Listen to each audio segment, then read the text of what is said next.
Hello English learners, my name is Olga Nestel and this video is about bad English pronunciation. You may ask, why do you do these videos? There are plenty of videos on this topic on YouTube, but even top videos about pronunciation don't give a systematic overview of possible issues English learners usually have. So that is exactly my aim, to explain what might be wrong with your English pronunciation. Very often English learners are completely confused and disoriented what exactly is wrong with their accent. So I would like to explain what might be wrong. I will give you useful links. I also give you some tips on how to make a significant improvement. I'm going to omit the question of various accents in English. I will talk about common problems regardless of which accent you want to acquire. But just keep it in your mind that there are various accents, that there is British English, American English, Australian, there is South African, Canadian. So if you want to acquire one of these accents, just please keep it in your mind when you choose links to practice. Links I provided usually present British or Australian English. Talking about structure, I divided my video into 4 parts. In the first one, I am going to increase your awareness of how to pronounce English vowels. In the second one, I'm going to talk about consonants and how they may change in the speech flow, about stress, rhythm, and connected speech. In the third one, about intonation patterns. In the fourth one, about the stages you should go through in your practice to improve your pronunciation significantly. So let's get started. There are different opinions about the importance of pronunciation. Some people think that this problem is secondary. You should care more about the proper size of your vocabulary and grammatical correctness. At the same time, some people put a huge effort into gaining a native-like accent. From my point of view, the attention you should pay to your accent depends on what you want to achieve learning English. If you only want to communicate with people not obviously from English-speaking countries, you might be okay even if you have a strong accent. Moreover, people will likely understand you better than native English speakers. I remember when I traveled in Europe with my husband, I often translated his Australian English into English that Italians and Portuguese can understand. But if you are going to work or study in an English-speaking country, if you are going to promote your goods and services in English, good pronunciation is crucial for you. You shouldn't probably aim at eradicating your accent. It is almost impossible task for many people. But you should pronounce sounds correctly, have proper stress and intonation patterns. Otherwise, people will not understand you, skip your messages, or misinterpret them. Now, after this long introduction, I would like to go to the first stage I've already mentioned, building awareness.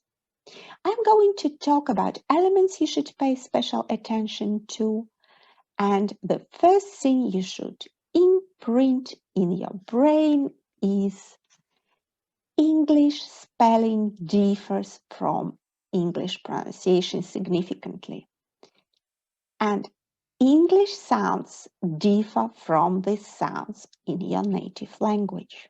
Very often people have a strong accent because they memorized words based on their spelling and through the phonetic system of their native language. If it is your case, the thing you should do is not to learn, but unlearn what you have learned improperly. When you memorize new words, you should check their pronunciation at the same time. There are many great sources where you can check pronunciation. Of course, there is a decent Google tool to do it, but online dictionaries like Cambridge Online Dictionary are more reliable sources because they give you both British and American versions of pronunciation. If you want to listen to a particular word in a context, youglish.com is an excellent source as well. In fact, it is highly recommended to learn a phonetic alphabet and check the transcription of the words you learn. It will provide you better understanding about the differences between English sounds and the sounds in your native language, so that you will hear and recognize them better in a speech flow. I recommend English channel to do this. That is maybe the best channel if you want to improve your pronunciation in general. Besides implementing a habit to check pronunciation of every word you learn, you should determine which sounds you mispronounce. Generally speaking, it depends on your native language. If you want to read more about problems people with your language background usually have, Michael Swan and Bernard Smith book Learner English, A Teacher's Guide to Interference and Other Problems is an excellent source. I also attach a useful link below. What are the sounds you should pay special attention to? Firstly, vowels. Since English has a rich system of vowels, there are no diphthongs and long vowels in many languages, and if you mispronounce them, English words may mean something completely different. When improving short and long vowels pronunciation, please pay attention to the fact that they differ not only by length, they also slightly differ by tongue shape and lip position. If you look at this chart, you can see that the long E in the word eat is a bit higher.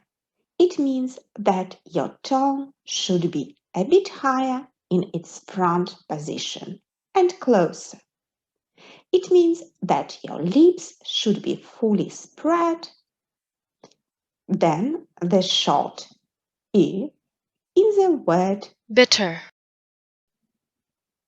when your tongue has a slightly lower tongue position and your lips are slightly spread. The long U in the word soup, is a bit closer than the short O in the word. cook, It means that your tongue has a higher back position where the lips are pouted firmly forward when you pronounce the long U, in contrast to the short U, when your tongue has a slightly lower back position with loosely rounded lips. By the way, if we talk about misleading spelling, remember that double O may be used for the long U and the short U. For example, in the words wood, wool, it is short, in the words bit, mood, it is long. If you are not aware of it, you can mix them as well. Another very common mistake caused by misleading spelling is mispronouncing a, like in the word matter, and r, like in the word father, mixing r father, and r in the word bus, or mixing a matter, and a like in the word letter. If you look at this chart, you will see that they are very different. When we pronounce a like, matter, our tongue should be mid-mouth and flat, with much smaller teeth gap. It has a sideways shape. Then when we pronounce r, like in the word, father, when your tongue is low and relaxed on the mouth floor with much longer gap, it has up-down shape. If you want more practice on vowels, I recommend you these 3 links I attach to this video. I'm not going to talk about diphthongs because there are good videos about them. You can find the link below. I have just one suggestion. Don't be misled by the spelling. Not all diphthongs are written with 2 letters. The most common example is in American English, old, old. In British English, old, old. another important thing you should remember about vowels. In a weak position, they might be replaced by the schwa sound. More about what does it mean, the weak position and schwa sound, you can find under the link below. So, that is briefly about vowels. I hope this video was useful. If you want to learn more about other pronunciation issues, consonants, changes of sounds in the speech flow, stress, connected speech, and intonation patterns, please follow my next videos. Here is the mind map of issues that you may have with your pronunciation.